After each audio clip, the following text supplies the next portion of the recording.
தமிழ்நாட்டின் நலனுக்காக உழைத்து நம் மாநிலத்தின் அடையாளமாகவும் மாறப்போகும் வீரக்கொடியை, வெற்றி கொடியை நாளை நம் தலைமை நிலைய செயலகத்தில் அறிமுகப்படுத்தி கழக கொடி பாடலை வெளியிட்டு கழக கொடியை ஏற்றி வைக்கிறோம் என்பதை பெரும் மகிழ்வுடன் அறிவிக்கிறேன் என நடிகரும் தமிழக வெற்றி கழக தலைவருமான விஜய் அறிக்கை வெளியிட்டுள்ளார்.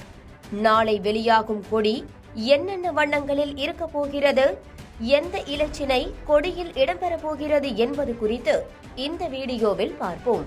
தமிழ் திரையுலகின் உச்ச நட்சத்திரமான விஜய் கடந்த பிப்ரவரி 2ஆம் தேதி தமிழக வெற்றி கழகம் எனும் அரசியல் கட்சியை தொடங்கினார். அந்த கட்சியின் முதல் மாநாடு செப்டம்பர் மாத இறுதியில் விழுப்புரம் மாவட்டம் விக்கிரவாண்டியில் நடைபெறவிருக்கிறது. இந்த நிலையில் நாளை பனையூரில் உள்ள கட்சி அலுவலகத்தில் கட்சியின் கொடி அறிமுகம் செய்யப்படவிருக்கிறது. இந்த நிகழ்ச்சிக்கு மாவட்ட தலைவர்கள் மற்றும் செயலாளர்கள் என குறிப்பிட்ட நபர்களுக்கு மட்டுமே அழைப்பு விடுக்கப்பட்டுள்ளது. காலை 6 மணிக்குள்ளாகவே அனைவரும் வந்துவிட வேண்டும், யாரும் உள்ளே செல்போன் எடுத்து வரக்கூடாது என கட்சி நிர்வாகிகளுக்கு அறிவுறுத்தப்பட்டுள்ளது. காலை 9:15 மணி முதல் நிகழ்வு ஆரம்பமாகும் எனவும் அறிவிப்பு வெளியாகியுள்ளது. இந்த நிலையில் இந்த நிகழ்வுக்கு அழைப்பு விடுத்து தமிழக வெற்றி கழக தலைவர் விஜய் அறிக்கை ஒன்றை வெளியிட்டுள்ளார். அதில் சரித்திரத்தின் புதிய திசையாகவும் புதிய விசையாகவும் ஒவ்வொரு நாளும் அமைந்தால் அது பெரும் வரம். அப்படியான வரமாக இயற்கையும் இறைவனும் நமக்கு அமைத்து கொடுத்திருக்கும் நாள்தான் 2024 ஆகஸ்ட் 22.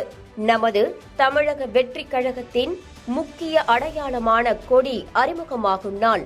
தமிழ்நாட்டின் நலனுக்காக உழைத்து நம் மாநிலத்தின் அடையாளமாகவும் மாறப்போகும் வீரக்கொடியை, வெற்றி கொடியை நாளை நம் தலைமை நிலைய செயலகத்தில் அறிமுகப்படுத்தி கழக கொடி பாடலை வெளியிட்டு கழக கொடியை ஏற்றி வைக்கிறோம் என்பதை பெருமகிழ்வுடன் அறிவிக்கிறேன் என குறிப்பிடப்பட்டுள்ளது.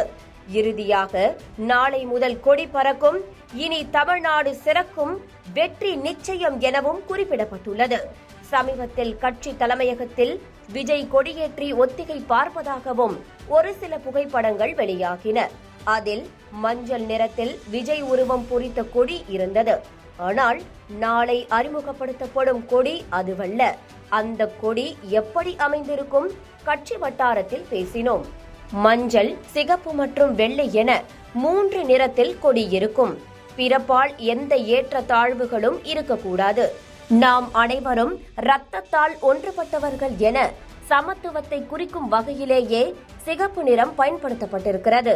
அதேபோல வளமான தமிழகத்தை உருவாக்கும் வகையில் மஞ்சள் நிறம் இடம்பெற்றுள்ளது. அன்பை, அமைதியை, சமாதானத்தை போதிக்கும் வகையில் வெள்ளை நிறம் இடம்பெற்றுள்ளது. வெற்றியின் குறியீடாக வாகை மலர் நடுவில் இடம்பெறுகிறது என்கிறார்கள். அதேவேளை மஞ்சள், சிகப்பு நிறத்தில் வாகை மலரோடு கொடி இருக்கும், வெள்ளை நிறம் இருக்காது எனவும் ஒரு தரப்பு கூறுகிறது.